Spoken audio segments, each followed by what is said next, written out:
저희가 오늘 15장 21절에서 32절까지 읽었는데요. 우리가 이 본문은 뭐 늘 아시다시피 지난 주 본문과 이어지는 거죠. 21절 앞에 20절 있죠. 20절 앞에는 19절 있습니다. 그러니까 앞에서부터 이렇게 쭉 연결되는데 그 연결되면서 이어지는 내용의 그런 공통점이 있습니다. 그것은 뭐냐면 예수님을 희롱하는 내용이 가득 차 있죠. 예수님을 계속 희롱하는 내용이 뭐 전부라고 해도 과언이 아닙니다. 어떤 사람들이 예수님을 희롱하느냐? 첫 번째로 보면 21절에 보면 20절에 보면 총독의 군병들이 희롱합니다. 총독의 군병은 누구예요? 로마 군인들이죠. 로마 군인들이 예수님을 희롱합니다. 그 희롱하는 방법은 우리가 지난주 본문으로 가면 18절에 경례하여 이르되 유대인의 왕이여 평안할지오다 하고, 자, 이것이 희롱이 아니고 정식으로 하는 행동이라면 뭐 그 표현은 똑같을 수 있겠죠. 우리가 희롱이 아닌 실제상에서 자기 상관에게 경례하며 이르되 유대인의 왕이여 평안하십시오 이렇게 말하면 이 말은 좋은 말이잖아요. 하지만 이것이 희롱이라는 것은 뭐냐면 지금 마음에 담은 이야기가 아니라 진짜 그냥 업신여기며 그리고 비아냥거리는 거잖아요. 비아냥거리는 말투로 경례도 그냥 장난치듯이 경례하여 이르되 유대인의 왕이요 평안할지어다 하고, 유대인의 왕으로 생각하지도 않으면서 그런 유대인의 왕이라는 칭호를 부르면서 아주 예수님을 희롱합니다. 그러면서 평안할지어다. 이 평안할지어다는 샬롬, 유대인들이 잘 쓰는 인사말이죠. 이런 것들을 최대한 활용해서 희롱합니다. 그리고 17절에 보면 예수에게 자색옷을 입히고 가시관을 엮어 씌우고, 자색옷을 입혔다는 것은 또 옷을 벗겼다는 이야기도 되죠. 있던 옷을 벗기고 자색옷을 입히고 또 뒤로 가면 자색옷을 또 벗기고 이렇게 입혔다 벗겼다 하면서 예수님을 마치 가지고 놉니다. 그리고 가시관을 씌우고, 이 왕이면 왕관을 쓰잖아요. 왕관 대신에 가시관을 씌우고, 그리고 그런 여러 가지 이야기를 합니다. 17절에 보면 예수에게 자색옷을 입히고 가시관을 엮고 씌우고 이렇게 말하고 있죠. 그리고 아주 노골적으로 가격하게 행동하는 것이 뭐예요? 19절을 보면 갈대로 그의 머리를 치며 침을 뱉으며 끌어 절하더라. 이게 뭐 침을 뱉는다. 굉장히 아주 모욕적인 행동이죠. 그리고 갈대로 이렇게 머리를 톡톡 치면서 그렇게 예수님을 희롱한단 말이죠. 그리고 희롱한 이후에 20절에 보면 뭐라고 해요? 희롱을 다한 후 자색 옷을 벗기고 도로 그의 옷을 입히고 십자가에 못 박으려고 끌고 나가니라. 그러니까 십자가를 지기 전까지 계속해서 예수님을 희롱하는 사람들이 누구예요? 총독의 군병들이 그렇게 합니다. 군인들이. 두 번째로 어떤 사람이 그러냐? 뭐 군인들만 그런 것이 아니라 29절을 보면 뭐라고 말씀하고 있어요? 29절 지나가는 자들은 자기의 머리를 흔들며 예수를 모욕하여 이르되 아하 성전을 헐고 사흘에 짓는다는 자요 내가 너를 구원하여 십자가에서 내려오라 하고, 지나가는 자들이 아주 이게 상상이 가죠. 머리를 흔들면서 자기를 뭐 저 모양 저 꼴이라는 그런 것이죠. 뭐 십자가에 내려오라. 뭐 본인이 뭐 성전을 부수면 사흘 만에 진다고 했으니까 그래 한번 내려와봐. 뭐 그러면서 지나가는 사람이 어이없다는 듯이 고개를 흔들면서 하는 행동을 누가 하고 있어요? 지나가는 자들.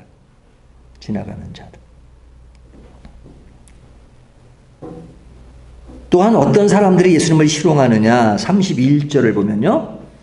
그와 같이 대제사장들도 서기관들과 함께 희롱하여 서로 말하되 그가 남은 구원하였으되 자기는 구원할 수 없도다. 단정적으로 얘기하죠. 남은 구원하였으되 자신은 구원할 수 없도다. 이렇게 말합니다. 그 당시 종교 지도자라고 하는 사람들, 그들이 하는 말입니다.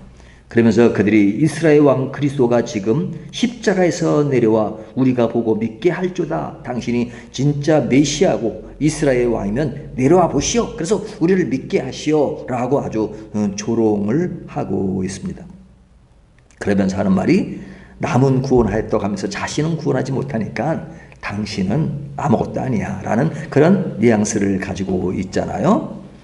그래서 이런 것들을 뭐 지금 사복음서에서 다 이렇게 기록하고 있습니다. 그들이 예수님을 희롱합니다.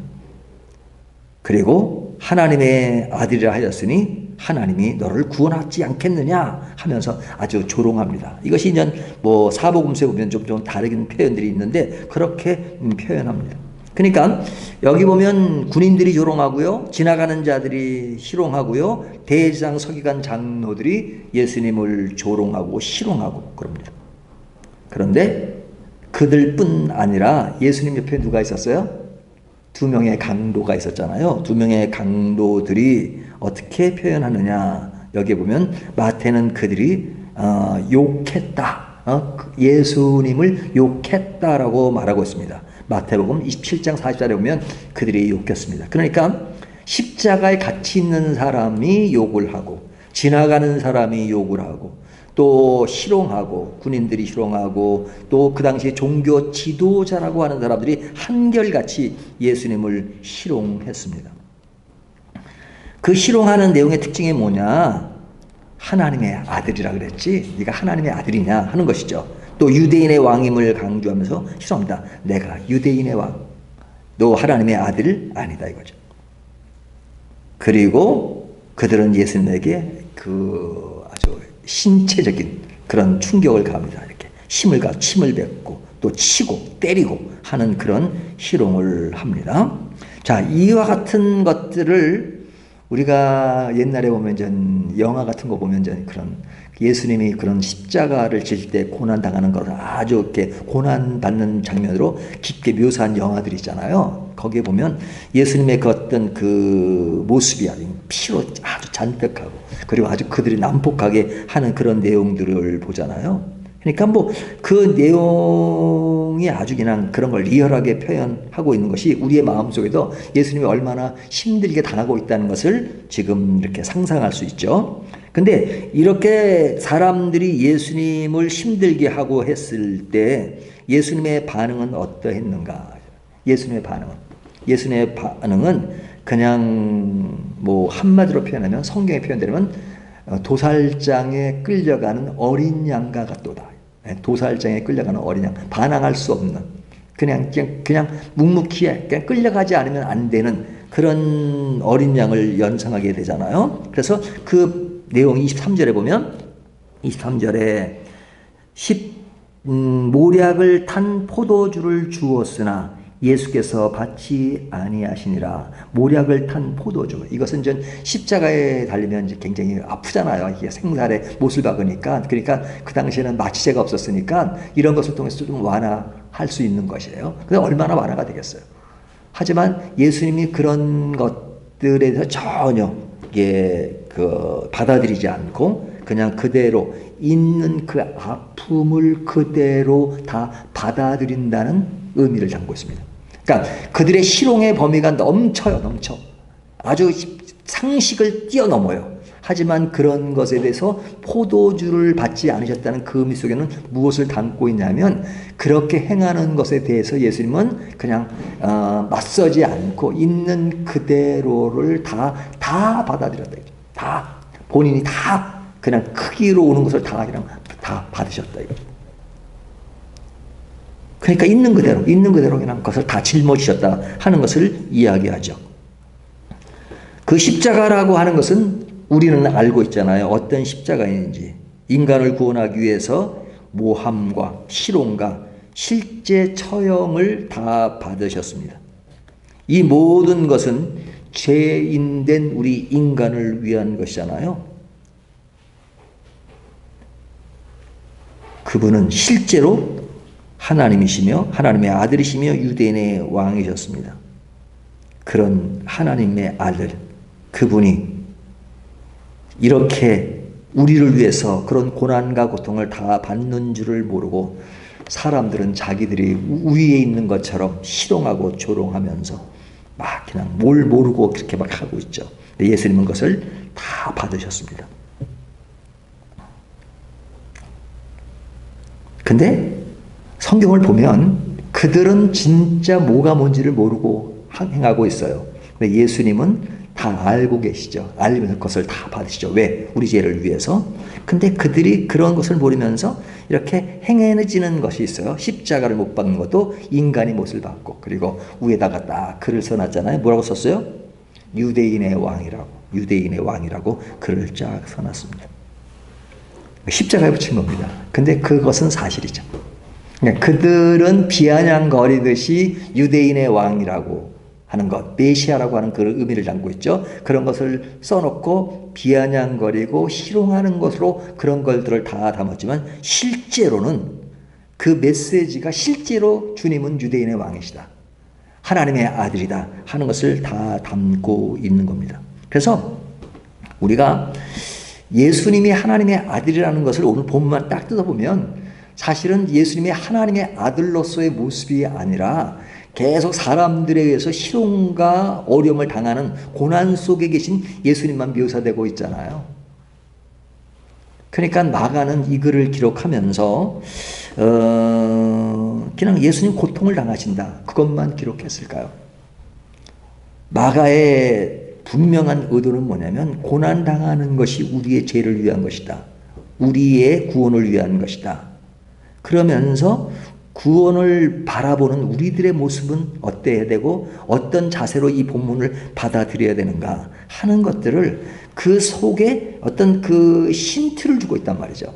그래서 우리가 성경을 볼 때 그 성경의 어떤 그런 부분을 잘 캐치할 필요가 있어요. 근데 어떨 때는 성경이 계속 그 중요한 부분을 반복하고 아주 크게 드러내서 딱 보면 아, 이 메시지가 이것이다고 알 수 있게끔 행해지는 그런 메시지도 있지만, 어떤 것은 굉장히 부정적으로 예수님이 당하고 그런 어려움을 굉장히 크게 묘사하고 있기 때문에 그 본문 자체는 그냥 그런 내용으로만 꽉 차 있는 것처럼 느껴지게 만들 때가 있어요. 하지만 그런 메시지가 있다 그래서 그렇게 크게 보여준다 그래서 그 속에 어떤 진정으로 보여주려고 하는 메시지가 없느냐? 그건 아니죠. 있죠. 근데 마가는 또 다른 복음서의 저자도 마찬가지지만 그렇게 기록을 해나가면서도 굉장히 핵심적인 메시지를 하나 딱 집어넣어요. 그냥 지나가듯이 메시지를 하나 탁 던져요. 던지는데 사실은 그 던져지는 것이 우리에게 눈에 띄지는 않고 숨은 메시지처럼 보이지만, 그리고 별거 아닌 것처럼 생각되지만 사실은 그것이 그렇게 크게 부각되었던 그런 것들을 한 번에 이렇게 역전시키는 그런 메시지가 있을 수가 있어요. 그래서 우리가 영화 같은 거 보더라도 영화 속에 어떤 그림 스토리가 있잖아요. 스토리가 있지만 어떤 한 장면이 영화 전체가 무엇을 보여주려고 한다는 것을 한마디로 이야기할 때가 있어요. 그 영화를 잘 보는 사람은 그런 걸 잘 보는 거죠. 뭐 소설책을 보는 사람도 마찬가지고요. 제가 옛날에 보았던 영화 중에 라이온 일병구하기라는 영화가 있었습니다. 보셨지? 아마 대부분 보셨을 겁니다. 라이온 일병구하기. 거기 보면 이 라이온 일병이 이제 독자입니다. 그래서 이제 그 사람이 전쟁에 나가기 때문에 그 사람은 독자로서 좀 구에다 특공대를 마련해가지고 그 사람을 구할 수 있는 그런 그 아주 특수단 군인들을 이렇게 파견해서 그를 이렇게 구해오는 그 내용입니다. 라이온 일병 구하기. 근데 거기에 이제 그 소대로 이끌고 있는 그 장교가 있어요. 근데 장교가 그 전쟁을 합니다. 그 어려운 전쟁을 구하기 위해서. 근데 그 사람이 어느 때부터 총을 쏘면요, 권총을 쏘잖아요. 자꾸 손이 떨려요. 그러니까 옛날에는 이렇게 괜찮았던 사람인데 어느 순간부터 자꾸 이렇게 총을 쏘려고 그러면요, 손이 자꾸 이렇게 떨려요.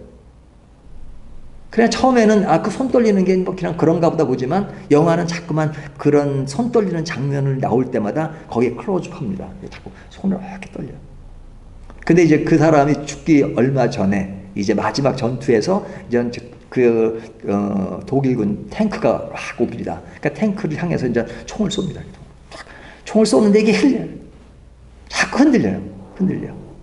근데 그 사람이 딱 그렇게 하다가 딱 총에 맞아요. 그리고 총에 맞으니까 그냥 손이 탁 떨어지네요. 이제 총에 맞았으니까 죽었습니다. 그러니까 이게 막 흔들다가 총에 맞으면 탁 하고 이게 총도 떨어뜨리고 손도 딱 떨어지는 겁니다. 그리고 이제 숨을 멈추는 거죠. 근데 숨을 멈춘 그 사람을 카메라가 클로즈업하면서 그 사람 손을 보여줍니다. 손을. 예? 흔들리던 손이 탁 이렇게 떨어져요. 그리고 그 손은 움직이지 않아요. 그 손은 움직이지 않아요. 전혀 움직이지 않아요. 여러분 그냥 아무것도 아닌 내용 같지만 사실은 그 장면이 그 영화 전체를 묘사하는 메시지를 담고 있어요. 어떤 메시지예요? 흔들리는 그런 아픔이 있어요. 그렇지만 그건 살아있다는 증거입니다. 살아있다는 증거. 그런 살아있는 삶 속에 흔들림이 있고 아직까지도 불완전하고 그리고 사람이 이루어지는 그런 그런 아픔들이 있어요. 아픔들이 있어요.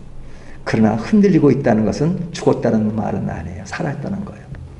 하지만 죽는 그 순간에 그 흔들림은 다 사라져요. 흔들림이 없다는 것은 죽었다는 거예요.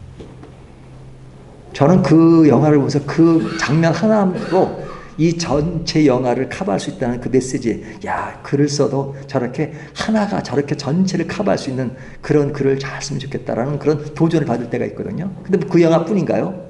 뭐 그런 장면들이 많죠. 그런데 이 이야기를 하는 이유는 뭐냐면 오늘 본문에도 그런 내용이 나온다 이거죠. 오늘 본문에도 계속 예수님이 실롱을 당하고 그래서 실롱당할 때 예수님은 말도 안 하시고 그냥 묵묵하게 도살장에 끌려가는 그런 어린 양처럼 묘사되고 있지만 그런 가운데서 오늘 매우 매우 중요한 그러나 그냥 지나치기 쉬운 하나의 메시지를 딱 담고 있어요. 그 담고 있는 내용이 무엇이냐면 21절입니다. 21절.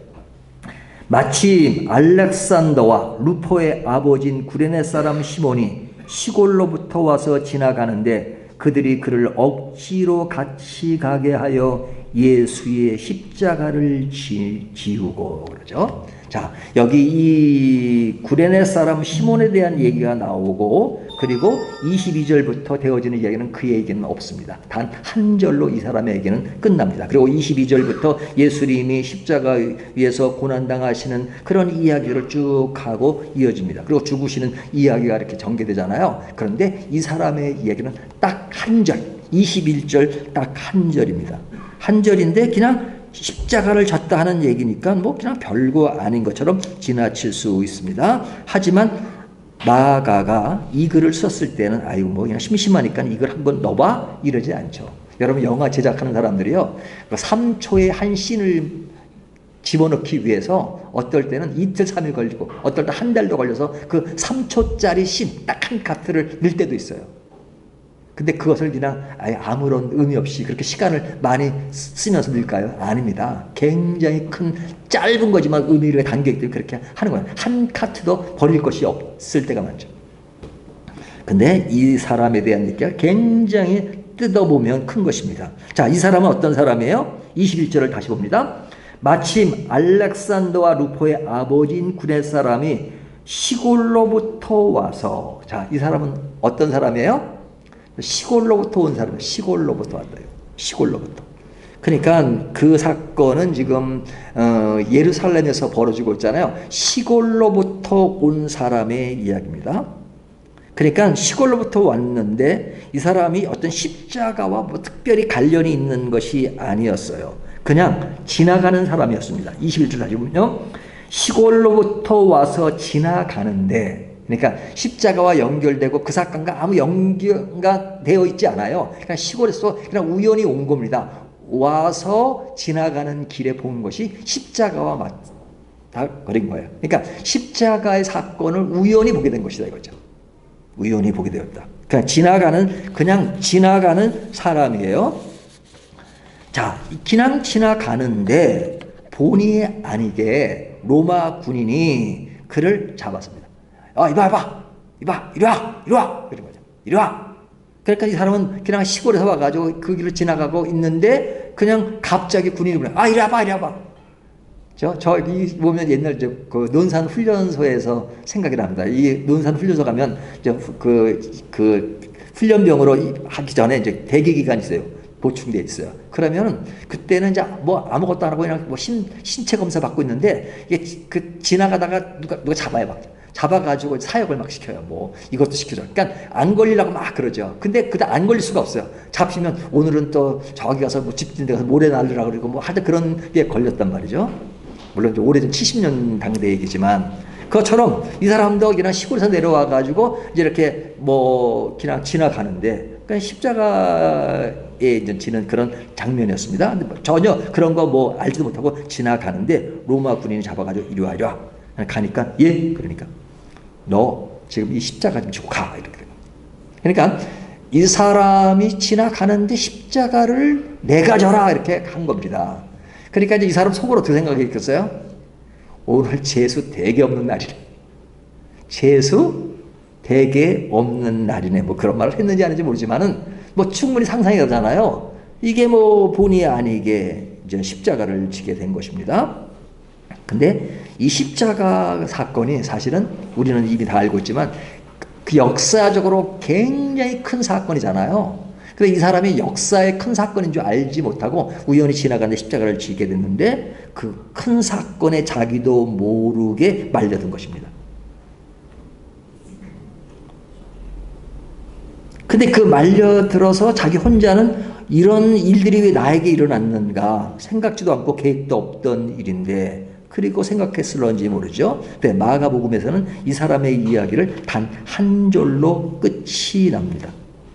끝이 나는 게 뭐냐? 다시 정리하면 우리가 뭐 충분히 이 내용을 그냥 정리할 수 있잖아요. 이 사람이 시골에서 왔다. 우연히 십자가의 길을 지나가게 됐는데 로마 군에게 잡혀서 십자가를 지고 갔다라고 우리가 딱 요약할 수 있잖아요. 근데 마가는 그 사람의 이야기를 그 정도로만 딱 요약하는 것이 아니라 딱 몇 이야기를 덧붙였어요. 덧붙인 게 뭐였냐면 이렇게 소개합니다. 21절 다시 마침 알렉산더와 루포의 아버지인 구레네 사람 시몬이 그러죠. 자, 이 사람이 누구라고요? 누구의 아버지라고요? 알렉산더와 루포의 아버지라고 얘기하죠. 그리고 구레네 사람, 이 구레네 사람은 이 리비아 사람입니다.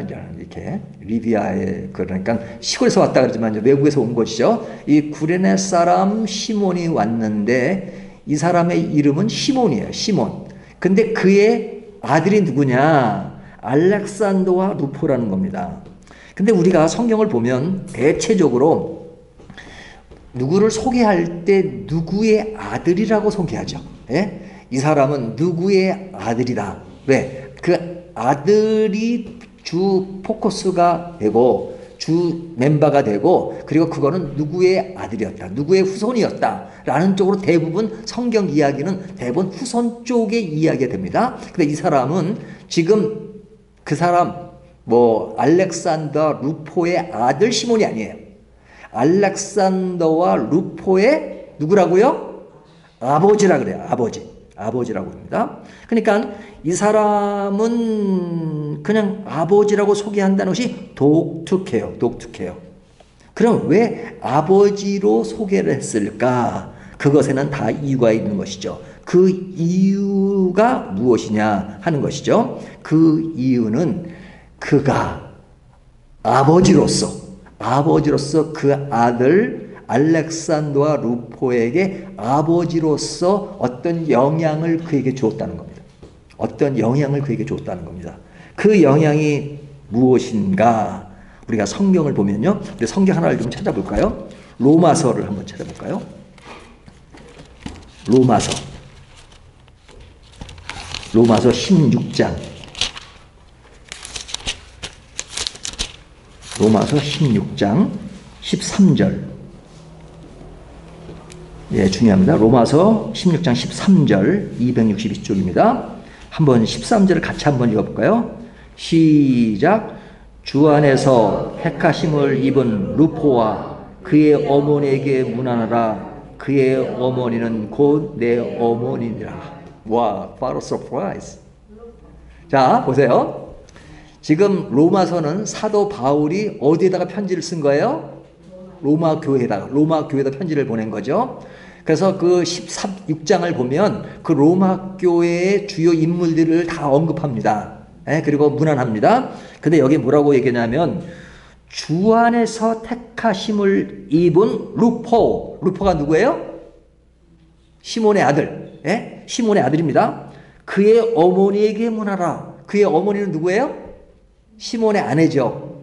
그 십자가를 지었던 구레네 사람 시몬의 아내가 그의 어머니입니다. 근데 그의 어머니를 향해서 뭐냐면 그의 어머니는 곧 내 어머니라. 누구의 어머니라고 말하는 거예요? 사도 바울이 그의 어머니는 내 어머니라. 실제 어머니는 아니지만 그만큼 영향력을 끼치고 사도 바울이 그 사람을 시몬의 아내인 그 사람을 내 어머니와 같다라고 말할 정도의 어떤 모습을 가지고 있는 거예요? 신앙심, 영적인 사람, 그리고 그의 아들 루포, 이 사람에 대해서 사도 바울은 엄청나게 이 사람이야말로 좋은 신앙인이라고 말하는 겁니다. 로마에 편지를 보내는 것만큼의 중요한 이 편지 속에 시몬의 아들 루포와 그의 아내가 믿음 좋은 사람으로 딱 등장하고 있는 것은 엄청난 것이죠. 그러면 이들이 언제 이런 신앙과 이런 하나님을 향한 열정과 십자가의 사랑을 알고 이들이 행했을까? 그건 우리가 얼마든지 추론할 수 있는 것이죠. 어떤 추론이에요? 예수님이 십자가를 질 때 그의 아버지는 시골에서 우연히 왈라 지나가던 길에 십자가를 지었습니다. 그래서 십자가의 사건은 그냥 우연의 사건인 것처럼 했지만 그 사건 이후에 이 구레네 사람 시몬은 누구에게 영향을 주었어요? 그의 아내에게, 그리고 그의 아들 알렉산더와 루포에게 신앙의 놀라운 것을 그들에게 알리고 그들과 신앙생활을 하게 되었다는 것을 이야기하는 거잖아요. 그런데 여러분, 마가는 어떤 사람이죠? 마가는 사도 바울과 바나바와 함께 선교 여행을 같이 간 사람입니다. 그때 마가는 젊었어요. 그리고 그의 삼촌이 누구였어요? 바나바. 그러니까 바나바는 사실은 초대교회 때 굉장히 유능한 사람이었어요. 사실은 바울보다도 앞서가서 사도행전에 보면 초창기 때 핵심 인물로 드러난 사람이 바나바예요. 근데 바나바의 조카가 마가예요. 근데 선교 여행을 바나바를 통해서 첫 선교 여행을 가게 되죠. 바울이. 근데 그때 누굴 데려가요? 마가를 데려가죠. 마가를 데려갔는데 마가는 젊을 때고 철이 좀 덜 날 때예요. 그러니까 그냥 도망가 버렸습니다. 근데 이제 바울은 좀 승질이 좀 있어요. 승질이 있어요. 그러니까 이게 지금 성교의 소명감도 없이 그냥 갔는데 바나바의 조카로 데려갔는데 이게 무슨 소명감도 없고 그냥 제대로 선교도 안 하니까 바울이 그냥 아주 그의 머릿속에 마가 걔는 아니야. 그래가지고 너는 그냥 안 돼 이렇게 생각한 겁니다. 근데 다음 여행 때 바나바가 마가를 또 데려가자 그래요. 그러니까 바울과 바나바가 엄청나게 싸웠습니다. 누구 때문에? 마가 때문에. 그럼 어떻게 싸웠겠어요? 뻔하죠. 성경에 나와 있는 얘기. 뻔하죠. 그러니까 바울은 그냥 심히 다퉜다 이렇게 표현하지만 사실은 심히 다퉜다는 말을 그냥 좀 이렇게 좀 안 좋은 얼투가 아니라 좋은 얼투로 하니까 그렇죠. 좀 심하게 얘기하면 여러분 뭐 바울이라고 욕을 안 했겠어요? 이 새끼 저 새끼 했겠지. 바나바랑. 그렇죠? 얼마나 싸웠으면 심히 다퉜다. 심히 다퉜다 했죠. 뭐 때문에? 바나바는 그래도 걔가 젊은 애가 그냥 아직 몰라서 그랬는데 또 데려가면 또 이제 잘할 수 있을 거야. 무슨 소리야 당신 말이야. 근데 보면 못 봤어? 그러니까 안 돼. 마가를 거절했습니다. 마가를. 그래서 그때 이제 바나바랑 마가가 성교지가 달라집니다. 이제 마가 따로, 바나바 따로, 이제 바울 따로 이제 둘이 이제 서로 같이 안 가요. 싸우고 나서. 그리고 이제 그 바울의 머릿속에 마가는 지어졌죠.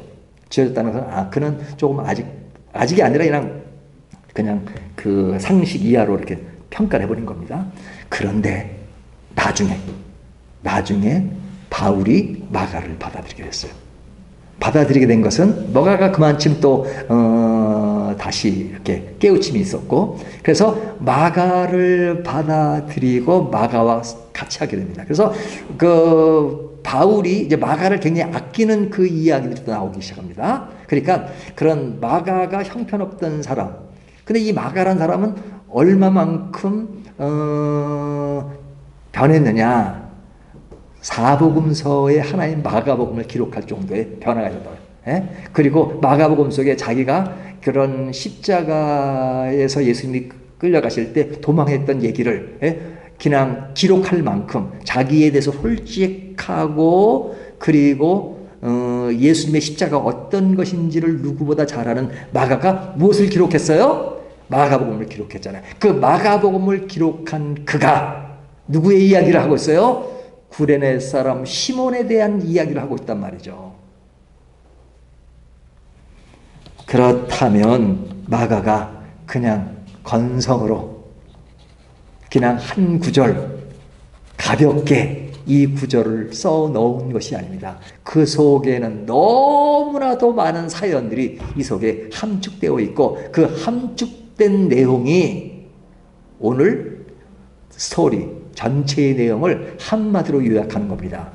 라이온 일병 구하기 이야기가 흔들리는 손에 총을 쐈던 그 장교의 그것이 죽으면서 손이 움직이지 않았던 이야기로 그 영화 전체를 이야기하듯, 지금 구레네 사람 시몬의 이야기는 오늘 본문에 나오는 이야기를 전부를 하는 겁니다. 예수님은 지금 어떤 상황이요? 실롱과 조롱을 받는 그런 상황입니다. 그리고 그 실롱받는 그 예수님 앞에 놓여있는 그런 로마 군인들, 제사장들, 이런 사람, 지나가는 사람들, 강도들, 그들은 뭘 모르고 그냥 자기들이 잘난 줄 알고, 자기들이 위에 서 있는 줄 알고, 자기들이 그 보는 그 십자가가 자기의 죄를 위해서 지는 십자가인 줄을 모르고, 그리고 의기양양해서 실용하는 그들의 앞에서 한 사람을 등장시킵니다. 그 사람이 누구예요? 구레네 사람 시몬입니다. 지나가는 사람, 그 사람은 우연히 십자가를 지고 가지만 그 사람은 단순히 십자가를 진 것뿐만 아니라 그 당시에는 그냥 물리적으로 십자가를 졌지만, 그의 십자가를 진 그 사건에 그는 놀라운 변화를 느껴서 십자가의 증인이 되었고, 역사의 산 증인이 되었고, 교회사의 한 인물로 등장하고, 로마서에 등장하는 바울이 그의 아내를 영적인 그런 신앙인으로 대할 만큼의 그런 인물로서 그를 그리고 있단 말이죠.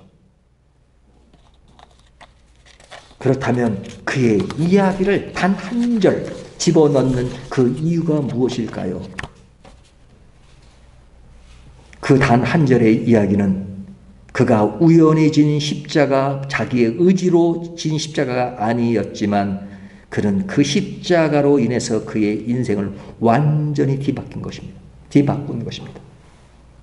마가는 이 글을 보는 우리들에게 우리의 인생을 뒤바꾸는 그 십자가를 보지 못하고 그냥 실용하는 그 사람들에 반해서 십자가를 우연히 졌지만 인생을 뒤바뀐 것처럼, 이 말씀 속에 그리스도의 십자가가 우리의 인생을 뒤바꿀 수 있다는 것을 암시하고 있는 것입니다.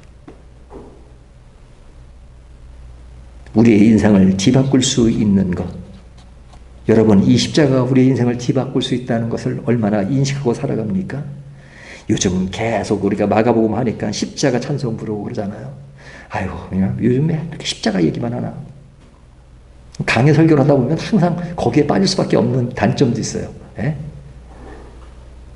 그런데 그 십자가라고 하는 것은 여러분 그렇게 가벼운 게 아닙니다.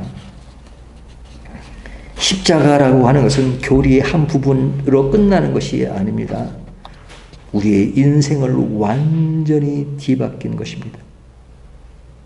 예수 그리스도의 십자가의 가치를 알게 되면 그 십자가는 우리의 삶에 너무너무 놀라운 것입니다.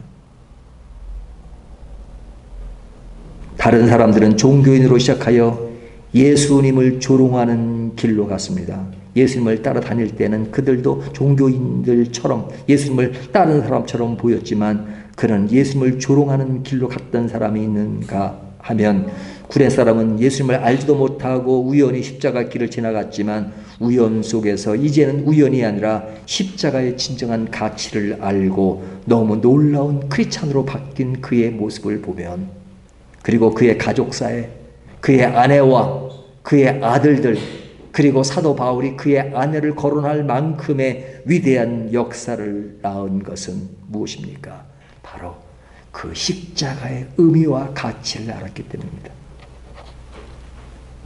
여러분, 이 십자가의 의미와 가치를 안다는 것은 이론적으로 십자가는 이런 것이야, 십자가는 우리의 죄를 진 것이야 하는 이론의 한 문단으로, 한 문장으로 아는 것이 아니라, 십자가를 실제 지면서 그 속에서 진짜 마음속 깊이, 영혼 속 깊이 느꼈던 구레네 사람 시몬의 이야기가 가족에 전달되었듯이, 그 십자가가 오늘 우리들의 삶을 지배하지 않으면 그 십자가의 가치는 이론으로 끝나버립니다. 하지만 여러분, 우리가 너무 익숙하고 너무 알고 너무 많이 언급되는 것은 아니지만, 그러나 그 많이 언급되는 속에서 자그마하게 스쳐가는 구레네 사람 시몬의 이야기가 우리의 인생을 뒤바꾸듯이, 그런 나를 자극하는, 나에게 가장 중요한 그 작은 한 문장, 한 절의 그 메시지가 지금 나에게 있는가 없는가가 우리의 신앙의 전부를 좌우하는 것입니다. 오늘 이 말씀을 통해서 구레네 사람 시몬의 이야기가 지금 내 마음속을 지배하고 있습니까? 아니면 성경의 전체로 예수님 고난, 신앙 이런 것만 지배하고 있습니까? 이런 것이 다 엮어지는 이야기지만, 그 엮어지는 이야기 속에 우리들의 신앙의 가장 중요한 십자가가 무엇인가 하는 것을 다시 한번 이해를 한다면 우리에게 엄청난 변화를 줄 것입니다. 오늘 본문이 십자가를 보여주고 있는데, 십자가의 가치를 모르는 사람은 실용이지만 십자가의 대역설을 통해서 십자가는 이렇게 사람을 변화시킬 수 있다는 것을 보여주고 있습니다. 이 변화와 이 역설의 십자가를 다시 한번 마음에 느끼면서 오늘도 십자가로서 우리의 신앙이 얼마나 중요한가 하는 것을 다시 한번 느끼는 저와 여러분이 되시기를 주님의 이름으로 축원합니다.